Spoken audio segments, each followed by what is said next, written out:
Hello viewers, welcome to the new video lecture. In this we are going to discuss chord produce method. Okay, so we have to prolong our previous chord to identify my successive points. Right, तो यहाँ पे हमें क्या करना है कि सबसे पहले हमको ये पता होना चाहिए कि हमारा जो कर्व है स्टार्ट हो रहा हो A पॉइंट से. ठीक है, तो जब मेरा A पॉइंट से स्टार्ट हो रहा है तो एक कॉर्ड बनेगी, लेकिन उस कॉर्ड को बनाने के लिए मुझे एक सर्कुलर पॉइंट्स आइडेंटिफाई करना पड़ेगा. तो A पॉइंट से मैं सबसे पहले एक अपना बैक टेंजेंट ड्रॉ करता हूँ in the direction of I. ठीक है, तो इंटरसेक्शन पॉइंट में मैंने अपना एक बैक टेंजेंट ड्रॉ करा. ठीक है, इसी बैक टेंजेंट में मैंने फर्स्ट चेन एज लिया, यानी कि चेन की लेंथ पे मैंने ले लिया L मीटर, जो कि 30 मीटर या 20 मीटर होगा. तो L मीटर पे हमने क्या करना है, हमने इस तरीके से एक आर्क मारना है. ये आर्क कितना होगा, ये आर्क आपका सपोज यहाँ पे कट हो रहा है, तो यहाँ से यहाँ ये क्या है, मेरा डेल्टा एंगल है. So if this is a delta angle, तो इस पॉइंट से अगर मैं सेंटर को कनेक्ट करूँ O पॉइंट, और ये मेरा O पॉइंट है, तो मेरा जो सर्कुलर कर्व है वो कैसे बना है, वो इस तरीके से बना है. ठीक है, तो ऑब्वियसली अभी हमने लास्ट वीडियो में देखा था कि अगर ये एंगल हमारा 2 डेल्टा होगा, तो ये वाला एंगल हमारा क्या होगा, डेल्टा होगा. ठीक है, अब इसे प्रूफ कैसे करना है यहाँ पे देख लेते हैं. हमारे पास इस तरीके से रहता है. ठीक है, so this is the back tangent, this is the forward tangent, and this is the intersection point A and B, और ये एंगल हमारा क्या होता है, थीटा होता है, और ये हमारा क्या होता है, डेल्टा होता है. सपोज डेल्टा है. ठीक है, तो इंटरसेक्शन एंगल हमारा क्या होता है, इंटरसेक्शन हमारा अंदर का होता है, तो वो हम अल्फा लेते हैं, और अल्फा यहाँ पे क्या है 181, अल्फा यहाँ पे क्या होगा 180 डिग्री माइनस डेल्टा. ठीक है, तो अब ये जो इंटरनल एंगल होंगे, ध्यान दीजिए, ये इंटरनल एंगल और ये इंटरनल एंगल क्या होंगे, सेम ही होंगे. ठीक है, बराबर होंगे, इसीलिए मैं इनको इस तरीके से डिनोट कर रहा हूँ. अब ये बराबर होंगे, इसका मतलब क्या है कि अगर मैं इसको x डिग्री ले लेता हूँ, तो ये भी मेरा क्या होगा, x डिग्री होगा, यानी कि 2x degree plus alpha degree is equal to 180 degree. This is the property of triangle. From here we can say that alpha की जगह पे हम क्या लिख सकते हैं, 2x plus 180 degree minus delta equal to 180 degree.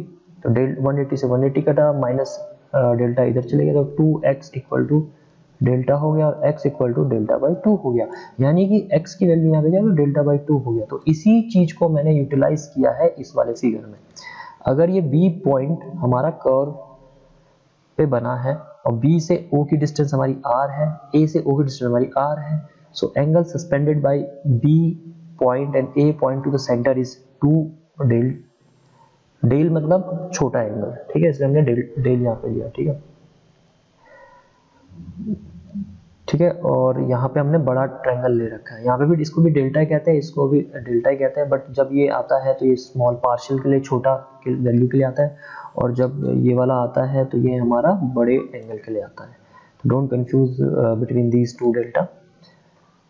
तो यहाँ पे हमने ये चीज समझ ली है, राइट. तो ये हमको लगता है कि आपको समझ में आ गया. This is the intersection point. But ये मैंने पॉइंट क्या आइडेंटिफाई किया, मैंने A से स्टार्ट किया और मैंने आइडेंटिफाई किया अपना L1 डिस्टेंस पे. L1 डिस्टेंस ले लीजिए या L मीटर ले लीजिए. B पॉइंट मैंने एक ऐसा पॉइंट आइडेंटिफाई किया जिसको मैं कह रहा हूँ अपना Y1 पॉइंट. ठीक है, तो Y1 पॉइंट मैंने आइडेंटिफाई किया, वहां से मैंने एक आर्क मारा, और ये आर्क मैंने इस तरीके से मारा so that I will find the B point, positioning of B point which is lies on the curve, और उस B पॉइंट को ही मुझे आइडेंटिफाई करना है. तो बेसिकली मेरा एम यहाँ पे क्या है, इस B पॉइंट को आइडेंटिफाई करना है. ठीक है, तो अब जब मैं इसको आइडेंटिफाई करूंगा तो देखिए कैसे करना है इसको. अब मैं इसको थोड़ा सा जल्दी कराऊंगा आपको. ये आपका A पॉइंट है, ये आपका Y1 पॉइंट है, डिस्टेंस आपकी L है. यहाँ से आपने कॉर्ड बना, और क्योंकि ये बहुत ही छोटा डेल है, बहुत ही छोटा एंगल है, तो जो ये आर्क की वैल्यू होगी और जो ये सीधी वैल्यू होगी वो लगभग एक बराबर ही होगी। तो हम ये कह सकते हैं 90 डिग्री है यहाँ पे, और this is a point B, और यही बी की पॉइंट आइडेंटिफाई करना मुझे। अब एल डिस्टेंस पे मूव करने में मुझे बी पॉइंट फाइंड करना है, ठीक है। और अब देखिए कैसे करना है इसको।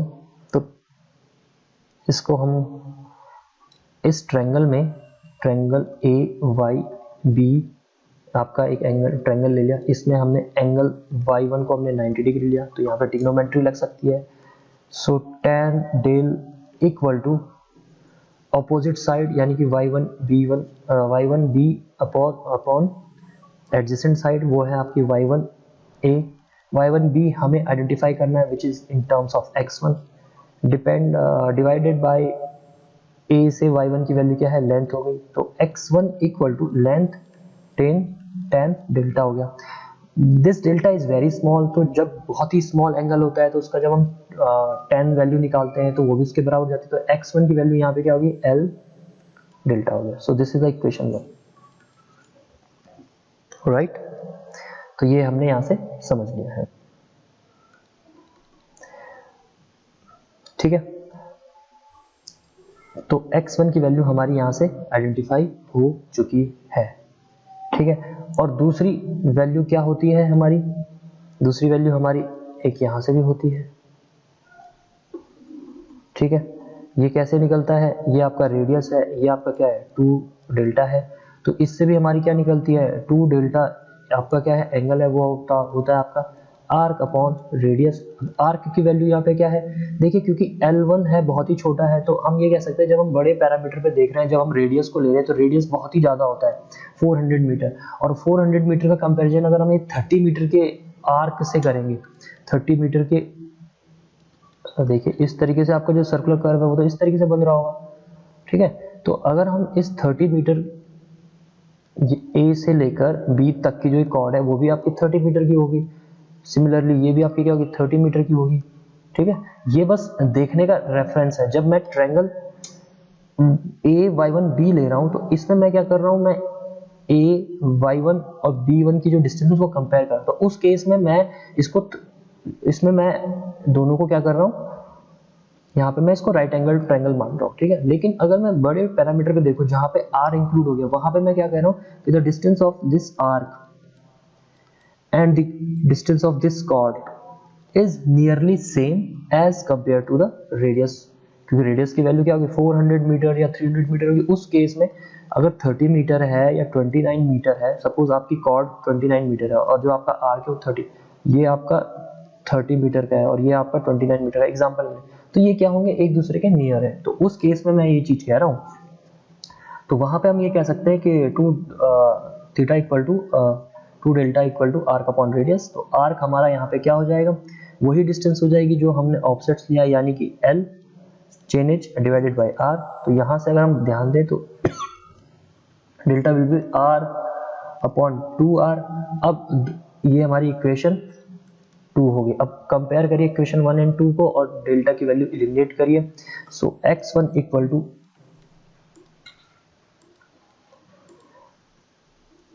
x1 equal to L, delta की जगह हम क्या रखेंगे L अपॉन 2R इक्वेशन 2 से, तो ये हो जाएगा L स्क्वायर बाई 2R। तो this is the value of x1। तो यहाँ पे मेरे को लगता है ये हमने ऑलरेडी कवर कर चुका है। ये हमने वैसे भी offsets from the back tangent किया था जब हम परपेंडिकुलर ऑफसेट्स ले रहे थे, तो वहां पे भी यही वैल्यू आई थी x1 की। वैसे यही वैल्यू सेम रेडियल ऑफसेट्स पे भी आती है। तो ये हमने पहला निकाल दिया, ठीक है। अब उसके बाद क्या करना है हमें,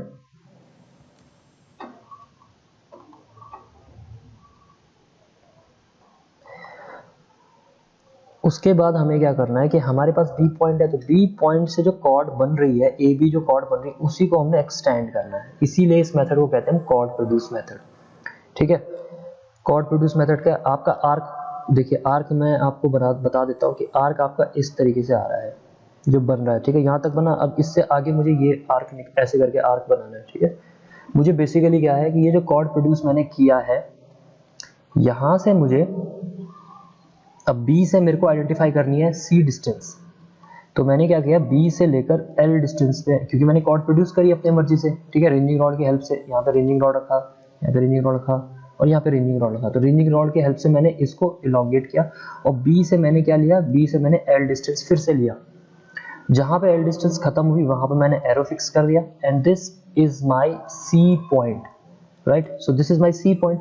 अब मेरा एम यहाँ पे क्या है, मेरा एम यहाँ पे ये है कि मैं C पॉइंट से एक परपेंडिकुलर ऑफसेट्स मारूं और ये परपेंडिकुलर ऑफसेट से मैं कौन सा डिस्टेंस निकालूं, मुझे C से लेकर ये डिस्टेंस निकालनी है। अब ये डिस्टेंस एक सर्टेन पॉइंट तक जाएगा, तो मैं इस पॉइंट को कह देता हूं, इस पॉइंट को मैं कहता हूं B2, ठीक है।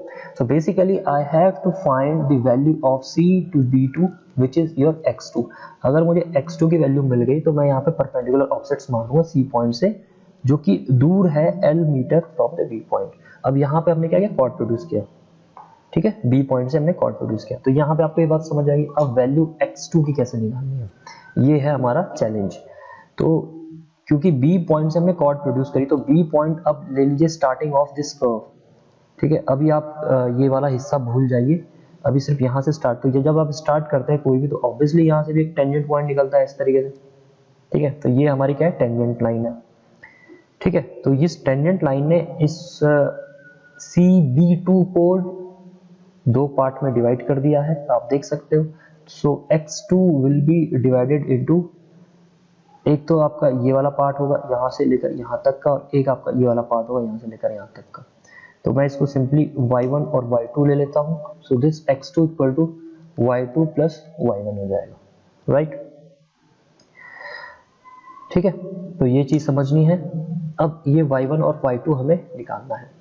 अगर आप देखेंगे तो आपको दो ट्रायंगल देखने हैं, एक ट्रायंगल AY1B जहाँ पे ये 90 डिग्री है, लेंथ L है, ठीक है, और एक ट्रायंगल आपने देखना है BC एंड B2 जहाँ पे ये 90 डिग्री है। सॉरी, ये वाला नहीं देखना है आपने, ये वाला ट्रायंगल देखना है। कौन सा वाला, एक पॉइंट हम यहाँ पे ले लेते हैं और इस पॉइंट को हम लेते हैं C1 पॉइंट, जो मिड पॉइंट है C1 पॉइंट। तो मैं इस फिगर को थोड़ा सा और साफ सुथरा बना के आपको फिर से दिखाता हूँ। So these are the two triangles. अब देखिए, अब आपको ध्यान दिख रहा होगा, ये L डिस्टेंस का आपने ऑफसेट लिया, तो यहाँ पे भी आपने ऑफसेट कितने का लिया, L डिस्टेंस के लिया। ये 90 डिग्री का आपने क्या ले रखा है, ऑफसेट ले रखा है टुवर्ड द कर्व। यहाँ पे भी आपने 90 डिग्री का ले रखा है, जो कि आपका शुरू में क्या था, x1 की वैल्यू थी टुवर्ड द कर्व, ठीक है। तो यहाँ पे आपको एक चीज समझ में आ रही होगी, 90 degree length and x1। Similarly L1 ये आपकी लेंथ है, 90 डिग्री है, तो ये वैल्यू कितनी हो जानी चाहिए, ये वैल्यू आपकी कितनी हो जानी चाहिए, x1 हो जानी चाहिए, यहाँ से लेकर यहाँ तक की वैल्यू, ठीक है। अब ये इसलिए है क्योंकि ये क्या है, एक सिमिलर ट्रायंगल है जो कि एक सेम लाइन पे बन रहा है, जो कि हमने कॉर्ड प्रोड्यूस करके बनाया है। ये जो लाइन है ये एक सेम लाइन पे बन रहा है, कॉर्ड प्रोड्यूस करके बनाया है, ठीक है। तो इसी लाइन पे ये क्या बन रहे हैं, एक ट्रायंगल बन रहा है। एक ट्रायंगल तो आपका ये वाला है और दूसरा ट्रायंगल आपका ये वाला है, ठीक है। तो इन दो ट्रायंगल, ये दो ट्रायंगल क्या है, सिमिलर है, इसीलिए इनकी चीजें क्या होंगे, आपस में सेम रेशियो में होंगी। क्योंकि इसकी एक साइड ऑलरेडी L हो गई है और हमने ऑफसेट्स भी L ले रखा है, तो बाय डिफॉल्ट इसकी जो दूसरी साइड होगी x1, वो भी क्या होगी, x1 होगी, ठीक है। तो यहाँ पे आपको ये चीज समझ में आ गई है कि जो ये y1 है ये हमारा क्या है, x1 है, जिसकी वैल्यू हमारी क्या है, L²/2R है, जो कि हमने पहले निकाल चुके हैं, ठीक है। अब यहाँ पे बात आती है, how we will find this y2 value. अब ये y2 वैल्यू को फाइंड कैसे करेंगे, ऑब्वियसली कि यहाँ पे y2 की वैल्यू कैसे होगी, कि ये जो डिस्टेंस है आपकी स्मॉल है, तो ये भी आपकी क्या हो जाएगी, L हो जाएगी। तो यहाँ पे भी एक कॉर्ड बनेगा इस तरीके से, B point and B2 point को जब आप ऐसे मैच करेंगे तो ये कॉर्ड बन गई, ठीक है। तो अब आपने क्या देखना है, कौन सा ट्रायंगल देखना है, ये वाला ट्रायंगल देखना है, ठीक है। तो इस ट्रायंगल को हम कह सकते हैं, अलग से दिखा रहा हूं मैं यहाँ पे, this is y2, this is C1, this is B and here it is B2। अब क्योंकि ये एकदम से ऐसे आ रहा है तो ये 90 डिग्री होगा, क्योंकि ऊपर का 90 डिग्री तो नीचे का भी 90 डिग्री है। B एंड C1 की डिस्टेंस हम L के बराबर ले सकते हैं बिकॉज वेरी स्मॉल, ठीक है। तो सिमिलर केस में अगर हम वही चीज फाइंड करेंगे,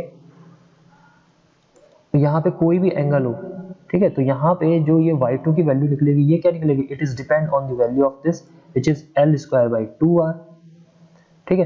तो यहाँ पे भी y2 की वैल्यू क्या हो जाएगी, L स्क्वायर बाई 2r हो जाएगी। तो अगर मैं इसको यहाँ यूज करूँ तो क्या L स्क्वायर बाई 2r हो गया, यानी कि in simple case the next offset taken from the chord produced which is x2 will be equal to 2l square by 2r, else ये 2 से 2 कटा तो क्या होगा l square by r। so this is the expression for x2। अब इन field कैसा figure बनेगा वो हम आपको शो कर देते हैं ताकि आपको थोड़ा आइडिया होगा। फील्ड में आपके पास एक पॉइंट होगा, यहाँ से आपने बैक टेंजेंट करी, आपने x1 डिस्टेंस पे एक पॉइंट फाइंड किया, that is a B point, ठीक है। तो ये तो सिंपल है 90 डिग्री मारते हुए, जिसकी वैल्यू क्या होगी L स्क्वायर बाई 2r, और ये L क्या है, यहां से लेकर यहां तक की डिस्टेंस। फिर आपने इसको आगे प्रोड्यूस किया, इतना प्रोड्यूस किया कि L मीटर तक जाए, ठीक है। तो यहाँ पे रेंजिंग रॉड लगा दी, ये आपका पॉइंट हो जाएगा, कौन सा पॉइंट हमने यहाँ पे लिया था, इसको हमने यहाँ पे इसको लिया था C पॉइंट ले लीजिए, C पॉइंट लिया L पे, और यहाँ से फिर आपको 90 डिग्री का ऑफसेट मारना है x2 डिस्टेंस पे, और x2 की जो वैल्यू हो जाएगी वो क्या आ जाएगी, L स्क्वायर बाई r हो जाएगी यहाँ पे, ठीक है। तो ये आपका B1 पॉइंट हो गया।